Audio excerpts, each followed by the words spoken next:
All right, well, I'll say good welcome to everybody who's listening to the podcast today. We are back at it again for another week. Everybody came back, so that was nice. So welcome everybody for Bible study today. Today we're going to be still in the book of Genesis. Back in the back.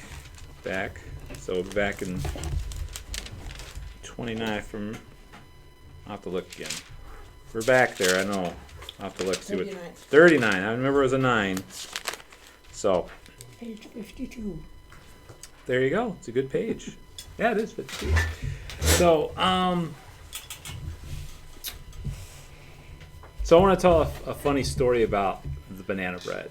Because, Gene, you saved my life yesterday. You didn't know that, but your banana bread saved my life. So I have to tell you the story for that. So we had Melanie brought in a bunch of produce yesterday from her sister's garden that we're going to give out at the food shelf. And they had these nice small little peppers that, we've had a lot of small mini bell peppers. So I've been seeing those around a lot. So there's this nice red one. I was like, I'm just going to break my fast by having one of these peppers. I bit into it. It was a habanero pepper. Oh. I hiccuped and coughed so much for about 5 minutes, and then Dewey's coming in, and I'm just like, I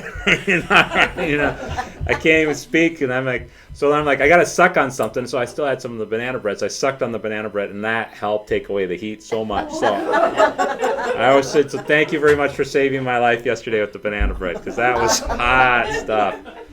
Holy cow! I found out yesterday if you eat something really hot like that, you're supposed to put salt on your tongue. And Oh, okay. It takes away my kids swear by it. So. Okay. Well, if I'm ever in that situation again, which I hope I'm never in, I'll remember to use some salt. Take the You can salt try on it and come back and tell us how it works. No, I'm not doing that again. That was the most hot I've had in my mouth for quite a while, and I know why. I do not like spicy stuff. So, I hope you didn't give them out at the food shelf. I just gave them to Randy so that I can give them to Linda, because I know she uses them for some of her salsas and stuff. Yeah. So thank you if Melanie, you're listening to this. Thank you for the peppers. They are good. There's nothing wrong with the peppers. It just Pastor needs to remember that sometimes peppers can be hot. So for today we'll start with our church signs. So the first one's from last Wednesday was sing a hymn for him. Sing a hymn for him. Good. From Thursday, the devout have no doubt. The devout have no doubt.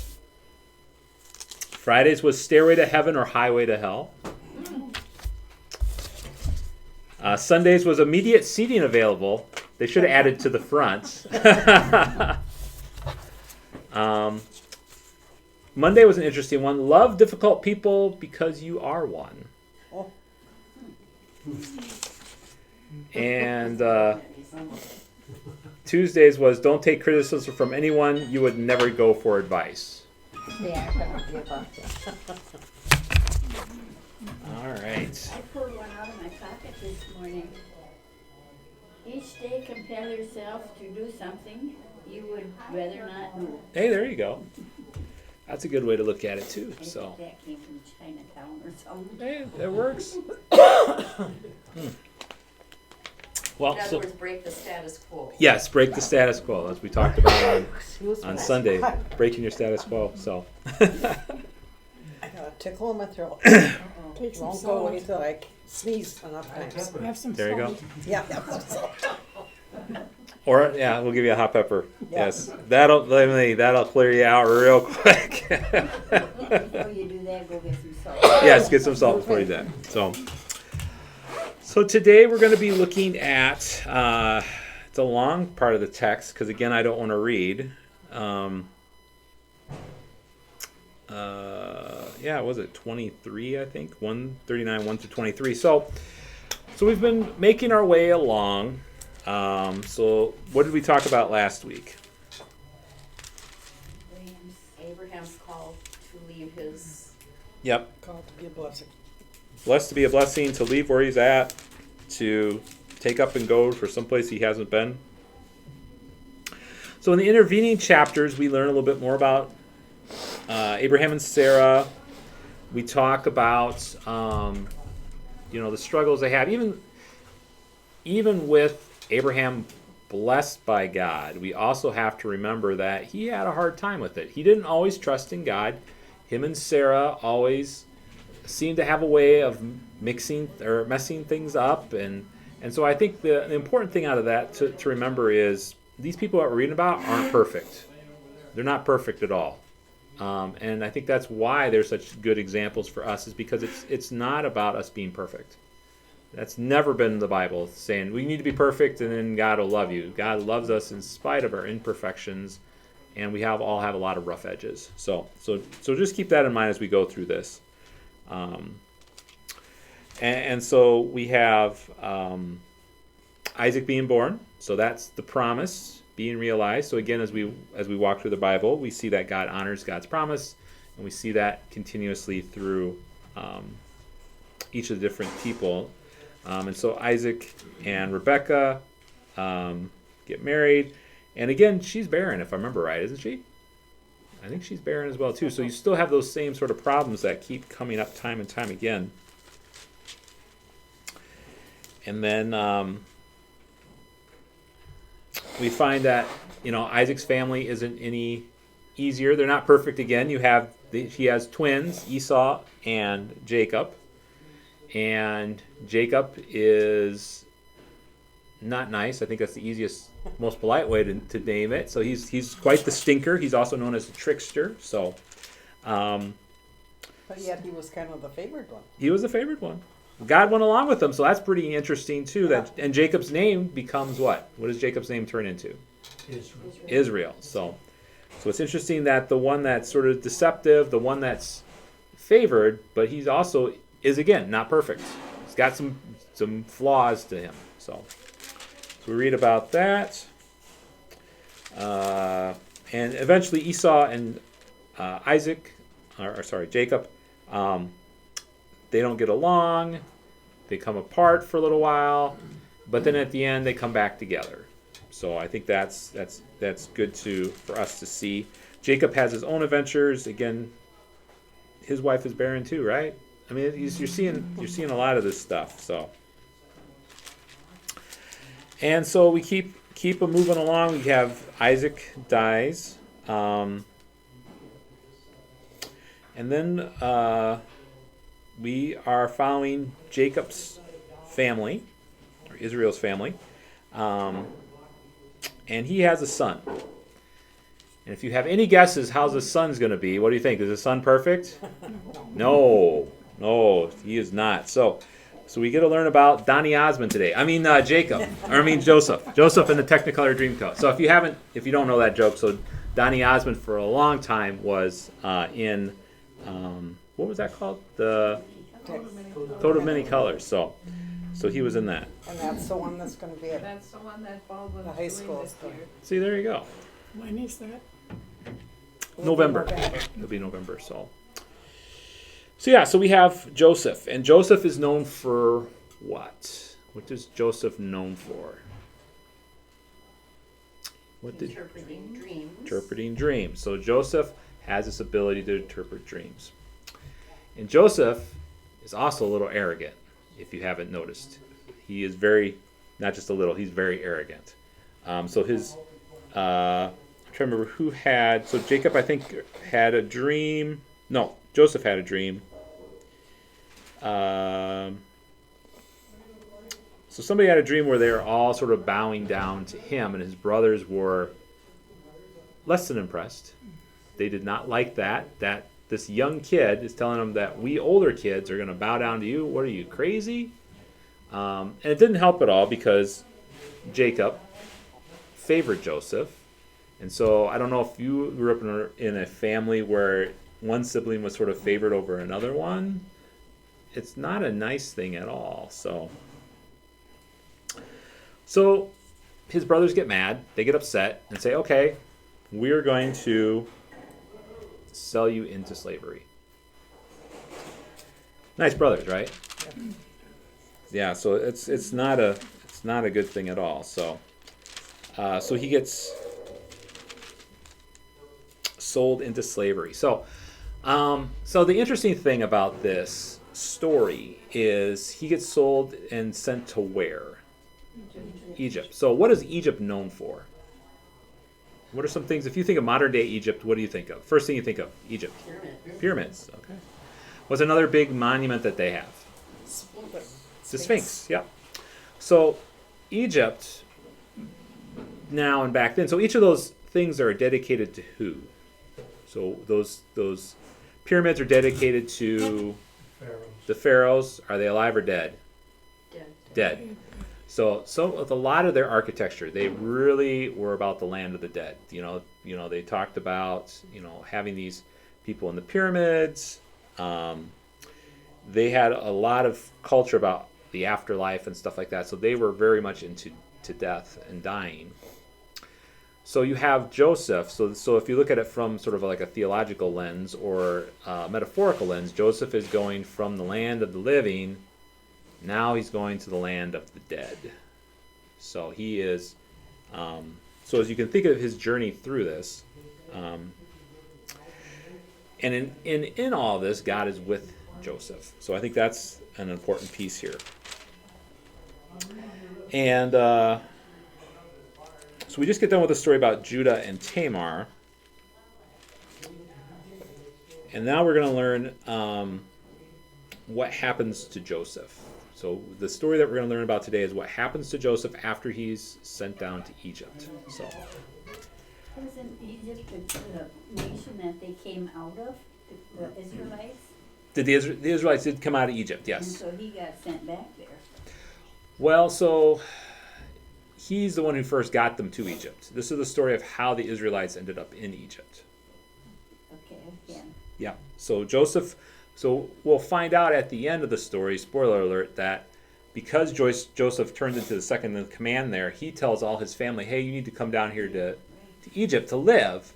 And that's how the Hebrews came into Egypt and stayed in Egypt. And that's why... Oh, that's it. I had it turned around. Yeah. So that's why they all came to Egypt in the first place, because he was second in command and stuff like that. So They had food. Yeah, they had food in a drought. So, all right. So let's do 5 verses apiece. Who would like to start? We're going to do 39, 1 through 5.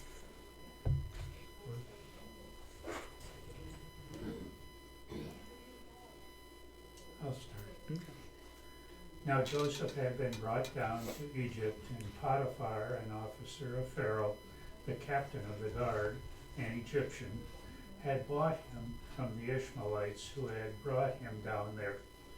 The Lord was with Joseph, and he became a successful man. He was in the house of his Egyptian master. His master saw that the Lord was with him, and that the Lord caused all that he did to succeed in his hands. So Joseph found favor in his sight and attended him, and he made him overseer of his house and put him in charge of all that he had. From the time that he made him overseer in his house and over all that he had, the Lord blessed the Egyptian's house for Joseph's sake. The blessing of the Lord was all that he had in house and field. So Potiphar gave Joseph complete administrative responsibility over everything he had owned. With Joseph there, he didn't worry about a thing except what kind of food to eat. Joseph was a very handsome and well-built young man, and Potiphar's wife soon began to look at him lustfully. "Come and sleep with me," she demanded. But Joseph refused. "Look," he told her, "my master trusts me with everything in his entire household. No one here has more authority than I do. He has held back nothing from me except you, because you are his wife. How could I do such a wicked thing? It would be a great sin against God." So she kept putting pressure on Joseph's day after day, but he refused to sleep with her, and he kept out of her way as much as possible. Now it happened one day that he went into the house to do his work, and none of the men of the household was there inside. She caught him by his garment, saying, "Lie with me." And he left his garment in her hand and fled and went outside. When she saw that he had left his garment in her hand and had fled outside, she called to the men of her household and said to them, "See, he has brought in a Hebrew to us to make sport of us. He came into me to lie with me, and I screamed. It came about when he heard that I raised my voice and screamed, that he left his garment beside me and fled and went outside."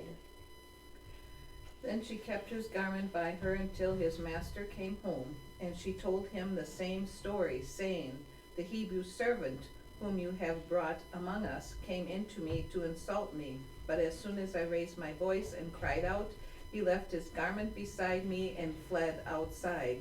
When his master heard the words that his wife spoke to him, saying, "This is the way your servant treated me," he became enraged. And Joseph's master took him and put him into prison, the place where the king's prisoners were confined. He remained there in prison. The Lord was with him.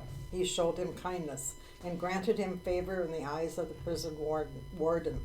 So the warden put Joseph in charge of all those held in the prison, and he was made responsible for all that was done there.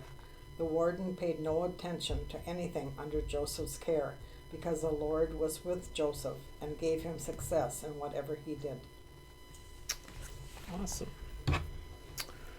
All right, so we learn a little bit about Joseph in here. So, what do you think about this text? Anything surprise you, or what did you find interesting about the text today? I have a footnote that's interesting. It's the second time a garment of Joseph's was used to perpetrate a lie about him. Mm-hmm. I'd never thought about Yeah, that but it before. was. Yeah. Yeah. First the multicolored coat, and now Yeah. his garment. Yeah. that- Yeah. Well, it's garment. Yeah. So we see again what a lot of times what we see in the Bible is a repetition of themes, showing again that the people that are supposed to want good things for Joseph actually are harming him. His brothers, you think, would be, and the wife of Potiphar, everything's going great. You think in both cases that they would want well for him, but in both cases they don't. And the garment sort of signifies that them taking that garment away signifies that. And believing his wife, Mhm. rather than Joseph. Absolutely. Nasty. Well, the other interesting thing, there's a this story is also in the Quran, and there's a little bit of difference here in that in the Quran, his garment tears, and when Potiphar comes back home and confronts Joseph, he finds that Joseph is innocent because of the way that the garment was torn. Oh, But that's in the Quran, so I thought that was an interesting. that's FBI. Hey, there you go. So I thought that was interesting that they share this story, and that's actually one of the longer readings in the Quran is this particular story. But there's similarities and differences. So I thought that was I just thought that was interesting. One of the commentaries I was reading pointed that out, and I was like, oh, okay. So yeah, I didn't know that either. I have a little footnote too that's Yeah. kind of interesting. And it said, "The milder punishment Joseph receives suggests that Potiphar does not believe his wife. Furthermore, the king's prison was a place for political prisoners and would hardly have been expected to accommodate foreign slaves guilty of crimes against their masters. Another very telling observation that the prison was in the basement of Potiphar's house." There you go. Oh, So he didn't go very far. So as we look at the text today, what are you sort of drawing out of this text for today? What is this text speaking towards you today? What is it sort of?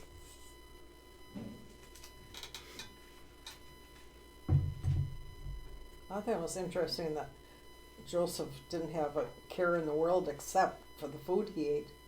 Yeah. Yeah, I thought that was pretty good. And here's the other thing. So we're going to build on what we did for last week. So think of all the different promises that Abraham had. What are some of the promises that Abraham had? Let's just we'll just go with 3. We won't talk about his name, but what are the 3 promises that Abraham had? Do you guys remember? A blessing and Blessing to be a blessing, be a blessing, and the land the land. and the what do I want to say, children. Yeah, great nation. Great Yeah, nation, yeah. So as we look at Joseph's story, a lot of these things are fulfilled. In this particular text, we're seeing blessed to be a blessing, because we see that in this text that everything that Joseph did was blessed, right? Potiphar's house was blessed, the jail was blessed from what Joseph was doing. So we're seeing God's promise being shown through Joseph, and I think that's pretty interesting, and at the end, they're going to have a good amount of descendants, because Joseph brings them into Egypt, and helps his people become a nation, because he brings them into a place where they can eat and stuff like that. So you can begin to see these promises that God talked about before. They weren't always realized with Abraham and Sarah, but now we see that they are in going down the line, that promise is being honored later on down the road. I was reading this morning, and my son was sitting there. We've had a problem in family with our one grandson, and I said, when I read this, I look at it and you wonder sometimes, what's God trying to do? Mm-hmm. And look what he put Joseph through. He was sold and thrown into a dungeon, and he was bought and sent to Egypt, and then look how God used him in the end. And absolutely. So good things come out of bad things sometimes. So yeah, hard times. So I'm going to ask you a very loaded question right now. So, does God cause bad things to happen to good people? Because that's the question, everybody. So does God cause bad things to happen to good people? I don't know if he causes them, but he lets it happen sometimes. Okay. So. What other people think? What do people think? Because this is a question, people are going to ask you this all the time. I get asked all this all the time. Why did something happen to me? I'm a good person. Why does God allow this to happen to me? But instead of asking, why are you allowing this, you should be asking, how can I have God work with this? Turn it over to God. And I just don't believe that he forces bad things to happen, but it's how we respond to the bad things and how we walk hand in hand with him through it. Absolutely. Well, how he walks hand in hand with us. Sorry, that came out. But how he walks with us through it, and how we recognize that. Absolutely, because in each part of the text, we hear this a lot. Because the Lord was with Joseph, and whatever he did, the Lord made it prosper. So even in this low point of Joseph's life, so we've made that analogy at the beginning that so Joseph went from sort of the land of the living, metaphorically, he's now in Egypt, the land of the dead, and he's just not there. He goes all the way to a lower point in death, to prison. This is really not a good thing, right? I mean, you would think for somebody who's blessed to be a blessing, why are they in prison, wallowing in prison? I mean, it's not a good thing at all. So Joseph even tells his brothers that God did all this for a good thing. Correct. Correct. And the story of Job is, God allowed it to happen to Job. He didn't make it Correct. happen. Yeah. And so I think that's that's one of the big lessons out of this is how do we, like you're saying, Gene, how do we react to a situation like this? Because good stuff and bad stuff is going to happen to us. It's going to happen to every single person in the world. It's going to happen to the most faithful person in the world. It's going to happen to the least faithful person in the world. And how do we handle it is is the important thing. Because we can look at it like, well, God's punishing me, or we can look at it as how is God walking with me through that punishment, or not through the punishment, but through this hard time. How does God walk through us through this hard time? And so we have a little bit more here that I want to talk about in terms of, so how did Martin Luther see this particular text? But I wanted to get your thoughts before I move on to that real quick. So what do you think about that? How do you see this text for yourself today, in terms of that? In terms of how is it going to be helpful for you tomorrow or the day after?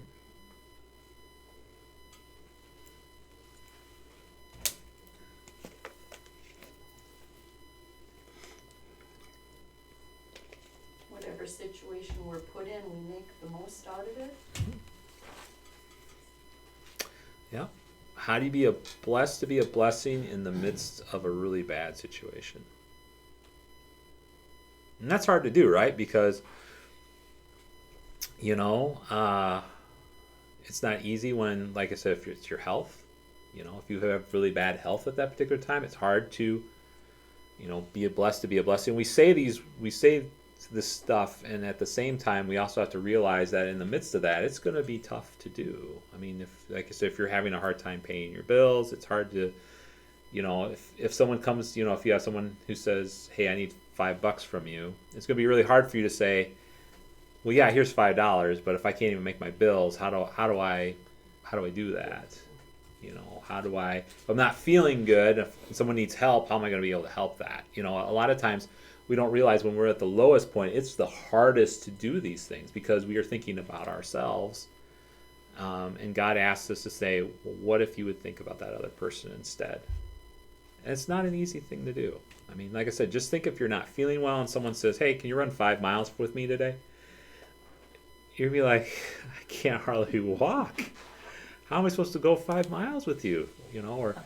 It's hard. And so I think it's easier for us now as we sort of see it as a thought exercise. It's really hard when you're in that moment there and to say, "Hey, what can I do?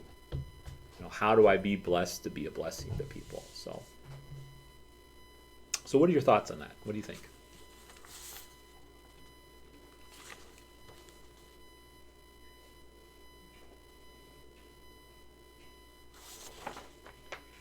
If we were quick on our feet, perhaps we could think of an alternative to what we can't do, but think of what we can do. Mm-hmm. Well, I'm sorry, I can't do that for you today, but I can pray for you. Mm-hmm. I can pray for you in this situation.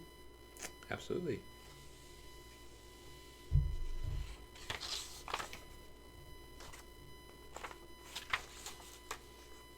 What are other people thinking?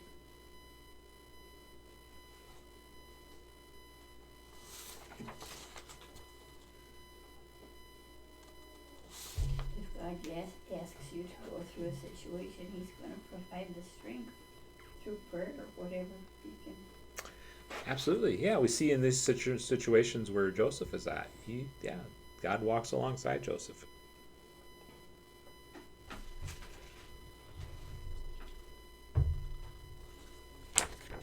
Well, I had an experience. Mm-hmm. I broke my hip. I thought, oh, that was terrible.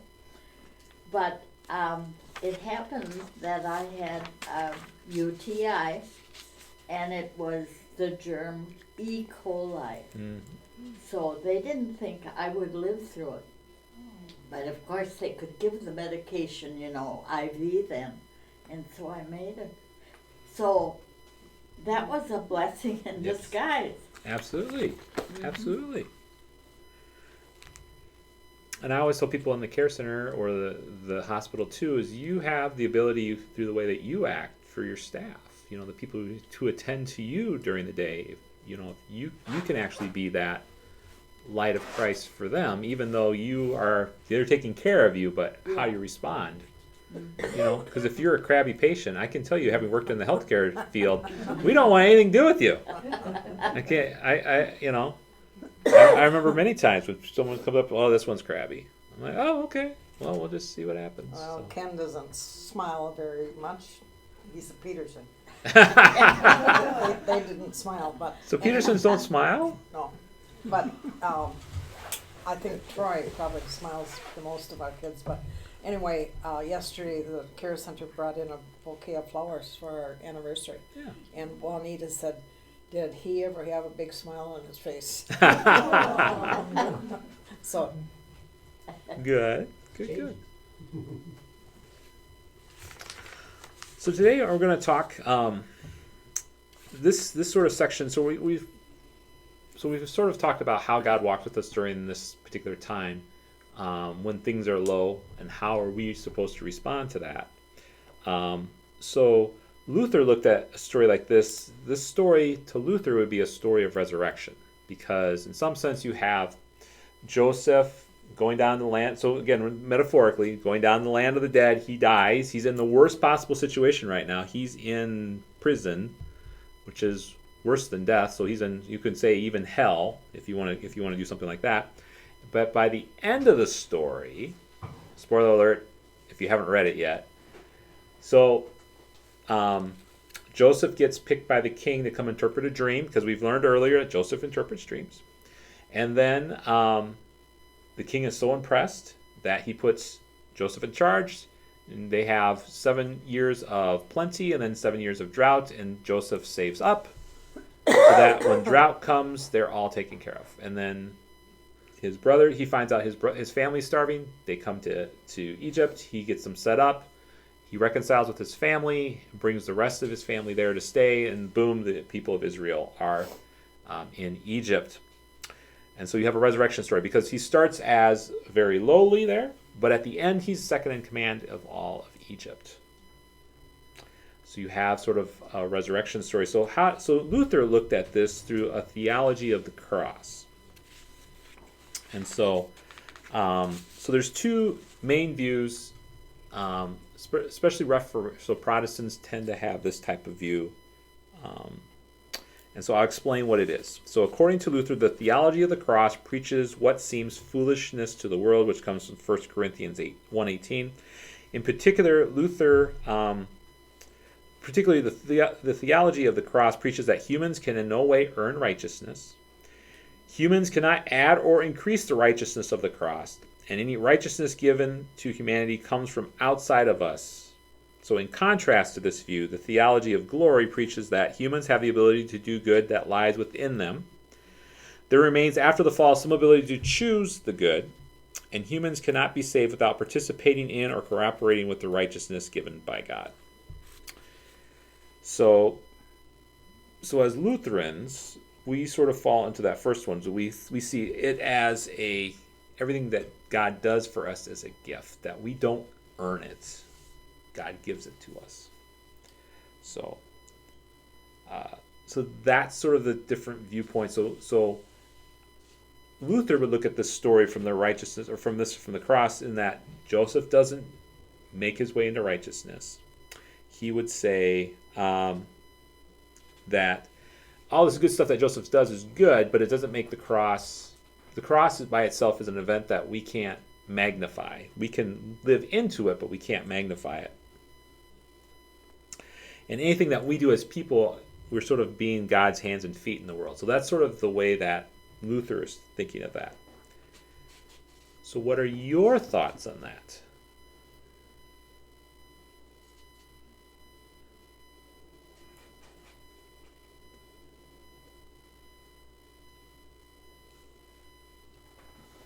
Because a different way of thinking, and I'll pick on Jeanette. So the Baptist sort of way to look at that would be some Baptist church. I will preface it by saying that. So we have we need to be.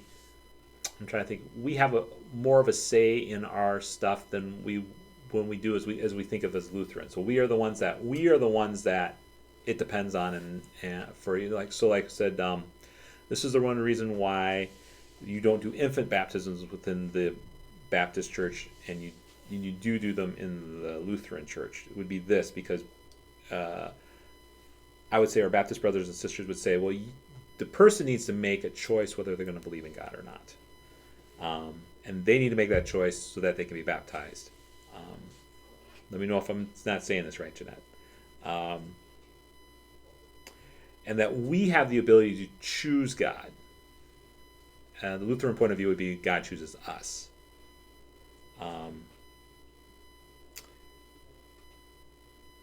And we need to be active participants in our faith, which I really enjoy the Baptist viewpoint on that we need to be active in our faith, and it's just not sort of set it and forget it. If you've seen enough of those infomercials before, so I do agree with that type of reasoning as well too, because I think the from the Baptist point of view is that, so how do you so you have so the Baptist point of view is you have faith, but what are you doing with it? Are you just sitting on it? Are you making it a part of your life? Are you hiding it? And the Lutheran viewpoint would be like, well, God's got us all covered, so I don't have to worry about what I have to do because God is with me and God does that.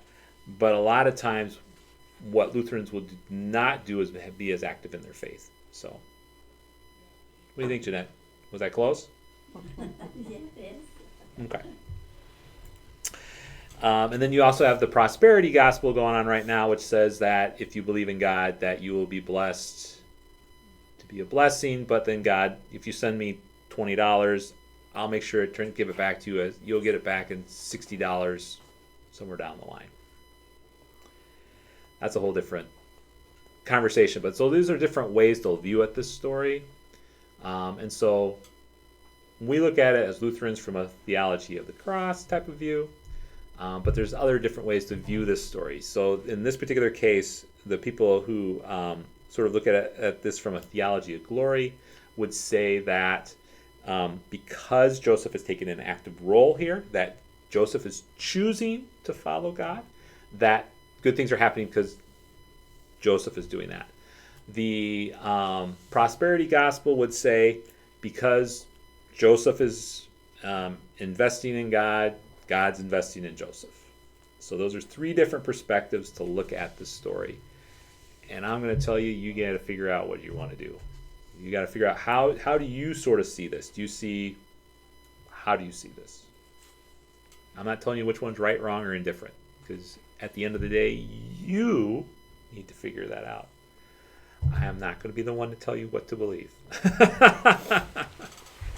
So, Even being in the Baptist faith for the basics that I learned, I still, it boils down to our choices.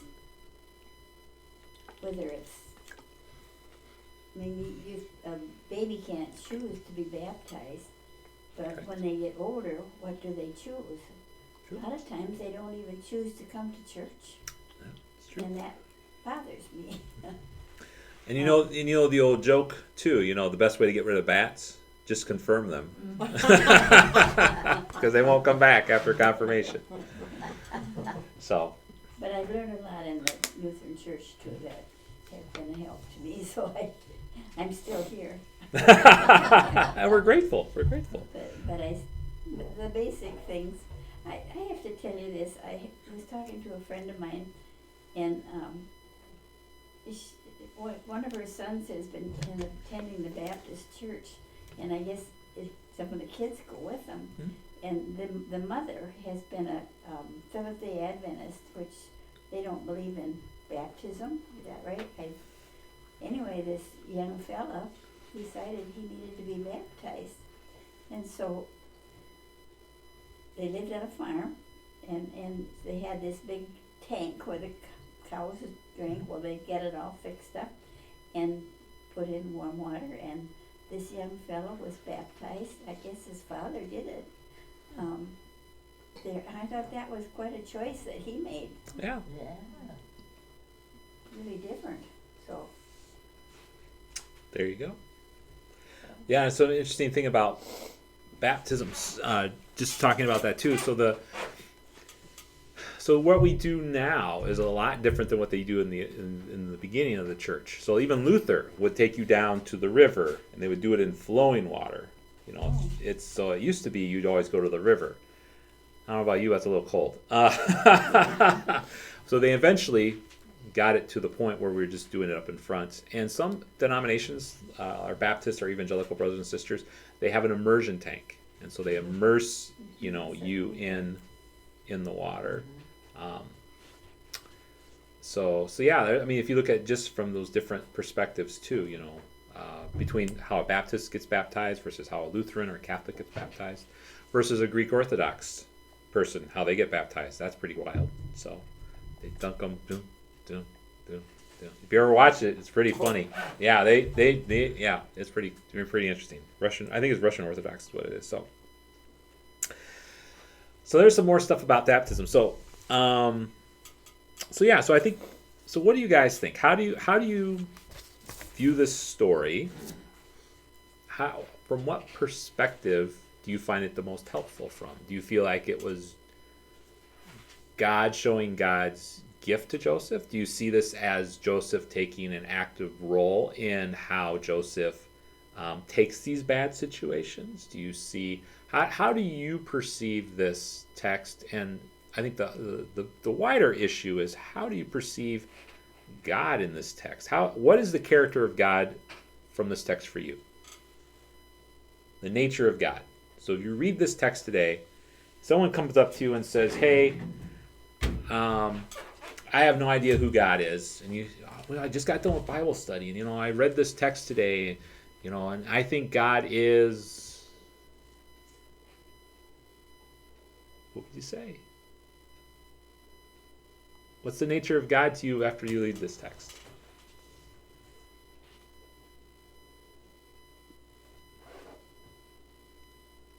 Or was he trying to find out what kind of faith Joseph had? Or, Yeah. I mean, he certainly did. You could almost say nurturing. Nurturing.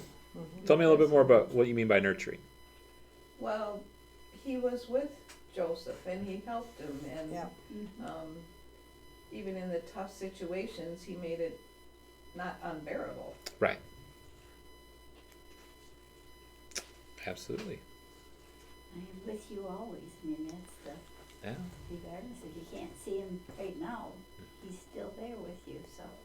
I'm with you always till the end of the age.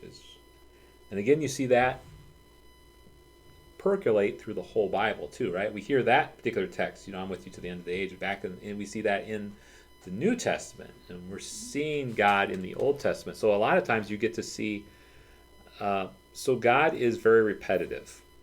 And God's really repetitive because we don't get it. And so God tells us story after story after story after story. It's the same themes time and time and time and time again. And you're like, oh, that's a really interesting story. It's the same story. But God's telling it to us in different ways because we don't get it. And so I think this story helps us again to see the nature of who God is. God never changes. Yeah. I've always thought of that story of Joseph as showing us that even if we're faithful, even if we're doing what we're supposed to, circumstances beyond our control can cause bad things to happen. Absolutely. But if we remain faithful, like it says in Romans 8, all things work together for good for those who love God. Right. So that if you continue in your faith and keep doing what's right, even though it seems to not work out, it will in the long run. Right. Right. And yeah, but like I said, you get in some pretty squeaky situations. I can't tell you the number of folks that I visited at the care centers before, at the hospital, and says, why does God keep me alive right now? And how do you answer a question like that? Pastor, why am I still here? I think I hear that at least once a week. And so how do you answer questions like that? I mean, that's yeah. Or why did my loved one die? That's another tough question to answer. So I agree with you, Don. It's just it's right now. It's how do we it's again, it's being in those trenches right now and say, how does that affect,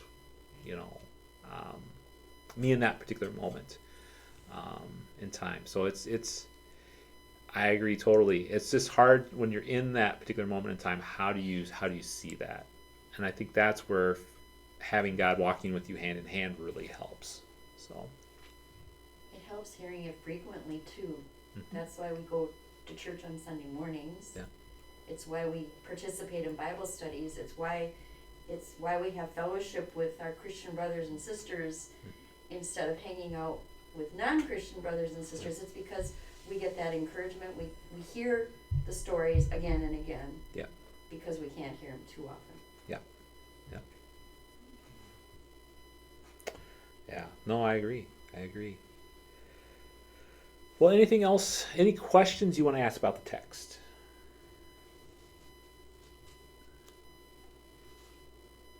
Anything that came to you that was like, I really want to know about X, Y, or Z? Because it's always good to, if you have a question, to bring it up. Yes, why wasn't he to worry about the food that he ate?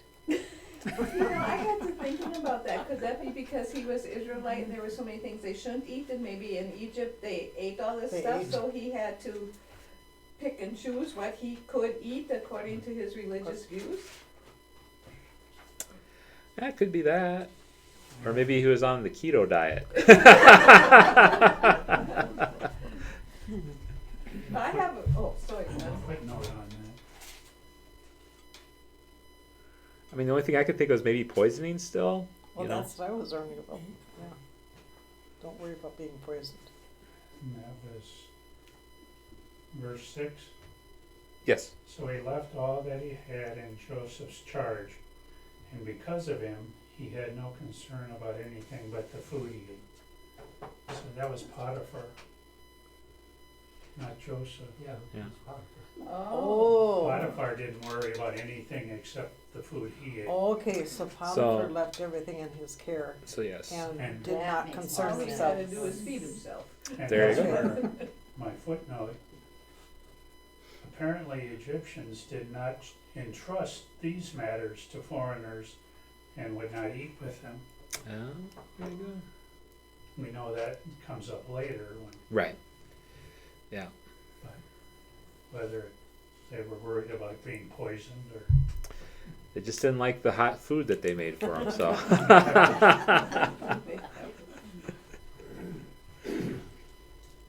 and I just had the thought that maybe being a Hebrew, Potiphar wanted to make sure he had Egyptian food, Right. didn't have him coming up with all these exotic There you go. recipes. Absolutely. And he might have wanted to eat pork, because I don't think at this particular point in time, well, I don't know if they have the dietary laws in, so maybe that's, I don't know. So, but yeah, there might be some food that Joseph couldn't eat, and that, so he wouldn't prepare those type of food, and Potiphar liked those type of foods. So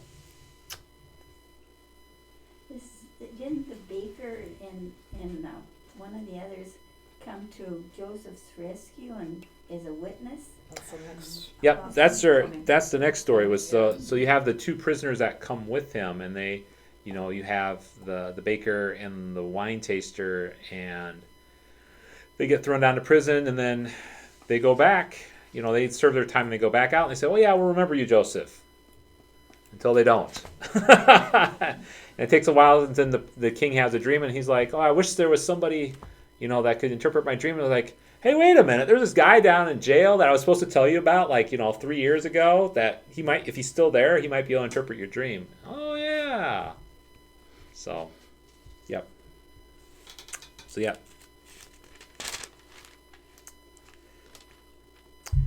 Any other questions about the text?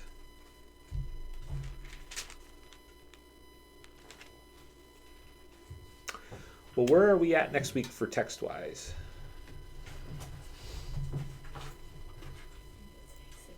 Exodus 14. So we're leaving Rescue at sea. Rescue at Sea.